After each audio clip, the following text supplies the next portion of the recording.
कथेचं नाव आहे आलू पराठा. समीर एक ओट्यावर भिजवून ठेवलेल्या कणकेकडे आणि उकडून ठेवलेल्या बटाट्याकडे बघत उभा होता.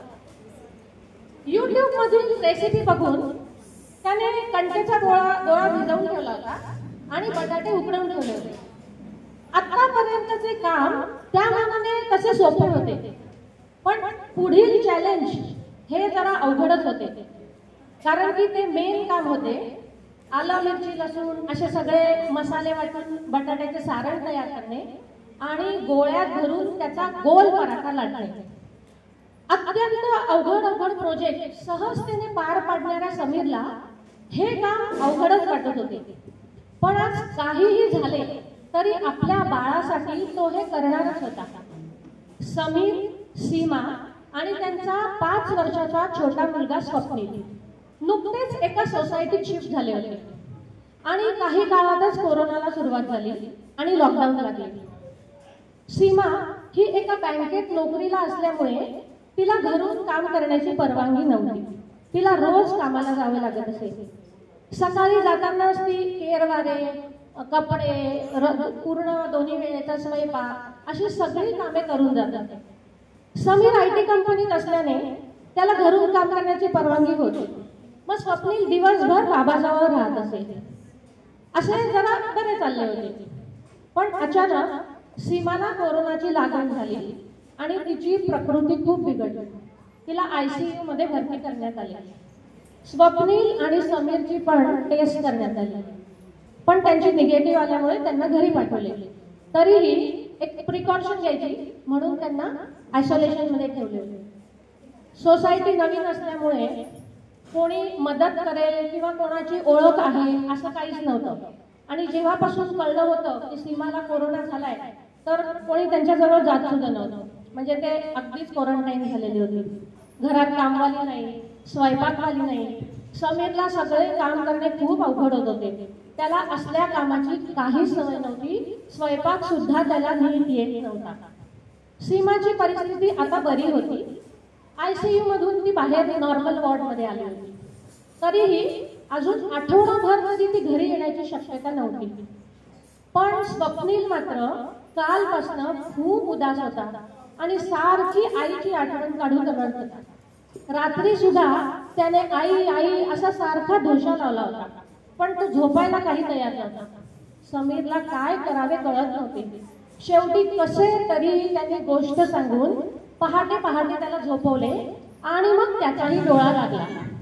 बाबा बाबा माझं पोट दुखतंय, खूप भूक लागलीये, बाबा मला खायला द्या ना प्लीज. समीर उठला. स्वप्नील त्याला हलवून जागा करत होता. त्याला अचानक काहीतरी आठवलं. त्याने स्वप्नीलला आपल्या जवळ बसवले आणि म्हणाला, आज काय खाणार माझा राजा बेटा? आलू पराठा.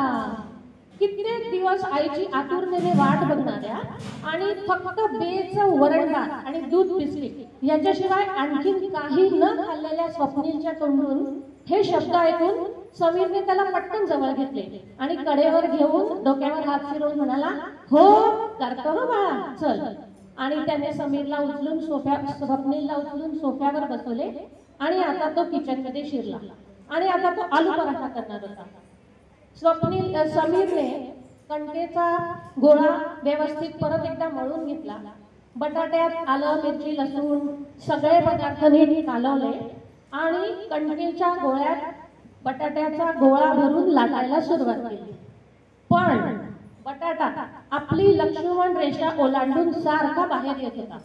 पराठा काही त्याला जमेना. काय करावे काही कळत नव्हते. असे बराच वेळ झाले, पण समीर आज हार मानणार नव्हता. समीरने शेवटी पोळपाट लाटणे बाजूला ठेवले आणि आपल्या हातावरच हळू थोपटून त्याने पराठा बनवायला सुरुवात केली. चालले होते 2 मिनिटं 3 मिनिटं 4 मिनिटं, पण हळूहळू पराठा आकार घेऊ लागला आणि शेवटी तो बनलाच. समीरने त्याला असा मंद तव्यावर हळूहळू शेकायला सुरुवात केली आणि जसंच त्याने तेल घातलं पराठ्याचा एक मंद खरपूस सुगंध घरभर पसरला. समीर खूप खुश झाला. आणि इतक्या दिवसात एक घास सुद्धा नीट न खाल्लेला स्वप्नील तो ओळखीचा वास ऐकून स्वयंपाकघरातून बाबा मला लवकर भूक लागलीये, द्या ना खायला, द्या ना बाबा असे म्हणू लागला. समीर म्हणाला हो बेटा देतोच. समीरने झालेला पराठा एका ताटलीत काढला आणि स्वप्नीलला कडेवर उचलून डायनिंग टेबलवर बसवले. त्याने त्या पराठ्याचा तुकडा हळूच मोडला, त्याच्यावर प्रेमाने फुंकर घातली आणि जसे आई अगदी प्रेमाने बाळाला भरवते तसे त्यांनी स्वप्नीलला पराठ्याचा घास भरवला. पराठ्याचा घास संपल्याबरोबर बाबा यम्मी पराठा असे म्हणून स्वप्नीलने दोन्ही हातांची बोटे जोडून समीरच्या पोटाला घट्ट मिठी मारली.